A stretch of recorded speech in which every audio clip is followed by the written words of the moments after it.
Our next guests are going to discuss the pros and cons of buying and selling your home off the market. Please welcome back our Scripps Ranch correspondent, Scott Ryan, and his special guest, the partner and business owner of Synergy One Lending, Scott Boaman. The Scotts are back. Hey. What's up? What's up, buddy? How are you? Scott squared. Good stuff. Great to have you both back. Thank you. Here in our lounge set. Yeah. So, Bowman, I want to start with you. Yes. Because I noticed, the real estate market's done really well the last 5 years. Uh-huh. Let's be honest. We had a tough time, got through that, it's been ever since.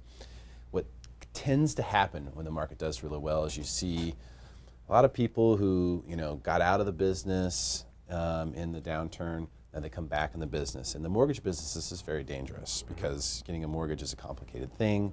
It's very time sensitive. It is driving the transaction, so crucial. In your world, have you noticed lately that there's been more messes to clean up, potentially from, whether it be loan officers who are just subpar, or maybe it's just, or maybe it's even the big banks who are hiring people for $12 an hour to come run mortgage loans for people. Have you noticed stuff like that picking up? All of the above is what I would say on that. It is really. Like you mentioned, the mortgage industry is a complex thing. It's not, I get kind of amused where people just go to the internet and they think they're going to pick a rate and pick a lender and it's going to be done. And there's so much more to it that there's probably 15 to 20 people that are involved with that process. And if the leader of that process is not effectively managing it, somewhere along the line it's gonna fall through. And whether it's incompetency, we'll say, or lack of knowledge, let's put it that way, maybe not incompetency, lack of knowledge with the loan officer, or with the large numbers of people that the larger institution of the banks have in place, it cannot effectively move through that process. So I 100% agree with you, all of them. You're doing a lot to clean up? A lot. I had a couple people call me in the last few days. Hey, I applied so-and-so, one of the larger entities, and I just found out now I can't get the financing and I got to close in 14 or 17 days. Are you able to help? And quickly put it together and do what we need to do and effectively get it done. So yeah, there is cleanup going on. So I think it's important that people identify up front that they're working with somebody that answers their phone, responds to the emails, takes charge, gets things done, and still gives them a competitive program and product along the way. What's the best way for someone to sort of make that decision? If you're talking to someone you don't know, it seems like they know what they're doing. I mean, how would you figure that out if you were an That's a good average question. I think there's a few things that you can ask. I would try and call that loan officer 3 times and see if they answer the phone at least 2 of the 3. If you get voicemail 3 of your calls or 2 of your calls, that's not a good sign. Send them an email. See how quickly they respond to the email. Because the people that are on their game are going to be responding and on it. If it takes them a day to get back to you, to me that's a poor service sign. If they're not getting back to you in 2 or 3 hours, that's a red flag. Can we try that with real estate agents too? I would like to put that in play too. Yeah. I always answer my phone. Nothing bothers me more. I tell you. Yeah. Text messages totally change that dynamic. And then thirdly is, where is the operations site located?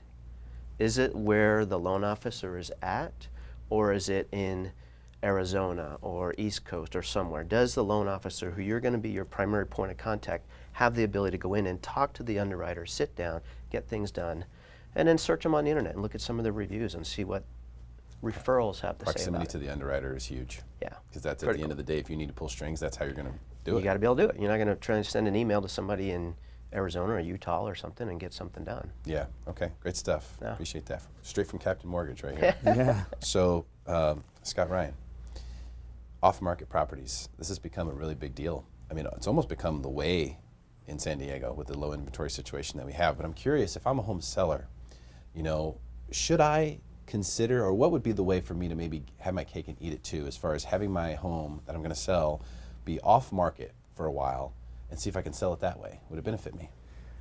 I think it would. Every situation is different, obviously, but off-market properties have been a hot topic in Scripps Ranch. I mean, they've been selling left and right. I'm representing a buyer who is closing on Friday on a property that was off-market, and I've done several listings myself that way. And I think the one thing you got to remember is, as a seller, there's a lot of work that goes into selling a home, especially in Scripps Ranch, an area with a lot of families. You've got kids, you've got dogs, you've got cats, you've got all this thing. You need to stage your house and get it ready. And in order to do that, that takes a lot of time, work, and effort. A lot of my sellers might come to me and say, you know what, Scott, I'm relocating out of the area. I need to be out of my house in 30 days or in the next couple of months. And here's the price I'm looking to sell my house for. So would it be a great idea for me if you found a buyer off market, or if you knew another agent that had a buyer? I think it'd be great if you brought them by. I think also it helps a seller if they're going to buy another property, need that to find that replacement property. If they have a buyer secure, knowing that they're getting the price they want, they have time to go find a replacement property. And oh, by the way, we're 2 months away from the holidays. So if you're getting near in the holidays and you don't want to be that, and we talked about this the other day in the real estate debate, right? You don't want to be having a heart attack at Christmas with your equity, knowing, hey, what's going on? Like, why aren't buyers looking at my Christmas tree and they're staring at all the presents under the tree but not looking at my house, right? You don't want to be one of those sellers. But, if you can find that right buyer who was going to pay your price, it's a great idea to go ahead and sell it off market. The other side of the coin, some sellers are going to say, well, I want to expose my house to the open market and I want to get in the back of my mind, I did everything I could to get top dollar for my property. So everyone's going to have a different discussion based on the amount of equity and cash they need to get out of the property and what their overall feelings are on value. Yeah, well, those things will always matter, right, when you're selling your home. And I think the real question is there a way to have your cake and eat it too? Could I, for example, right now, we're talking, it's mid-October. Sure. I want to sell my home, but I don't want to deal with it during the holidays. A lot of home sellers will say, after the holidays, we'll look at it. That's why you usually see inventory pick up in January. Sure. So, but if I say, hey, Scott, can you sell my house in January? Could you, between now and January, have that as a coming soon type deal? Yeah. Because other agents absolutely. are asking you, hey, Scott, do you have anything coming up in Scripps Ranch? Do you have anything coming up in Scripps Ranch? You could say, I got one coming up in January. Yeah. Here's what the specs are. That might help build demand, wouldn't it?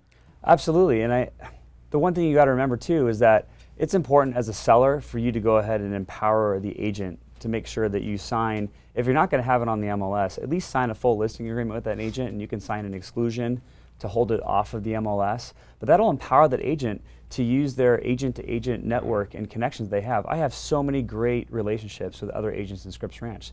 So I can go to them, hey, I've got this great listing, I have a signed agreement, these are the specs, this is what the seller's looking for as far as price. Do you have anybody that's looking? Yeah, I got a buyer, but you know what, they're relocating, they're probably not gonna be ready for another month. But in the meantime, I'm out there networking with these agents trying to find a buyer for the seller. Not necessarily me wanting to double on the property, because that's not my main priority. My main priority is to help the seller get the property sold. But the agent-to-agent relationships, by empowering the agent with a full listing agreement to go sell that property off market for you, and maybe get lucky and find somebody during the holidays, is a great way to do it. So not one of those deals where, hey, Scott, bring me a buyer, and then I'll sign, and then I'll list the property. Usually what happens is you start calling the other agent and say, yeah, I met the seller, and the agent already knows the address, because that seller's probably already called 3 or 4 of the other top agents in Scripps Ranch, letting them know that their house is for sale. And then it becomes, everyone's trying to fight. Yeah, it's the same one that was internet shopping for the rate. Yeah, so if you want to sell it off market, you need to do it the right way. Empower the agent, at least have the home in somewhat presentable condition, right? I mean, you don't want it to look like a bomb went off. So at least have the house in presentable condition. Maybe the agent wants to do some marketing. You don't have to put it all over the internet, but social media is a great way to post off-market listings. And it's important, again, to have that exclusionary agreement signed as well from the MLS, because the DRE can come after you if you don't have that signed. So they have to say, hey, I don't want my property Correct. put on the MLS. Correct. So they would sign the agreement with you, say, okay, Scott, we're going to sign this. We're going to say, hey, we want to list it on the MLS in January. Sure. But in the meantime, here you go. We're committed. This is what's going to happen. Now you are empowered to go and say, all right, this is now my listing. It's going to be my listing. I can go market it. Yeah. To other agents, or maybe on social media as well. Create some buzz. Get people going, oh, there's one coming up. This is now a secret property. Yeah. Right? Because not everyone knows about it. It's great too, because it makes I think in some ways it makes the seller feel like they have a unique product, and every buyer wants what other buyers want. So if they hear about a property that maybe is their dream home, it's the perfect fit, wouldn't it be great to eliminate the competition? Aren't they going to feel great about paying a seller his price, knowing that I don't have to deal with any other buyers in a multiple offer type of situation? And it also empowers them to make sure that they hire somebody like Scott to get the mortgage done so that they're not going to screw up that dream home process. You know, so it all kind of goes together, I think. I think the overriding topic, really what this all falls under, is really service. Service, specialized service that he can provide for that off-market seller. And then the service in my opinion, I drive home service when I'm trying to talk to borrowers looking for financing, because that's huge in the lending industry. Yeah. Rates are important. I'm not saying to just disregard them, but service in both of our industries, to me, makes life easier. Because you could close escrow 90 days down the road, lose all your hair, be so frustrated and so upset and so stressed out because of the entire process, or you could have a nice, clean system that's put together and still close escrow.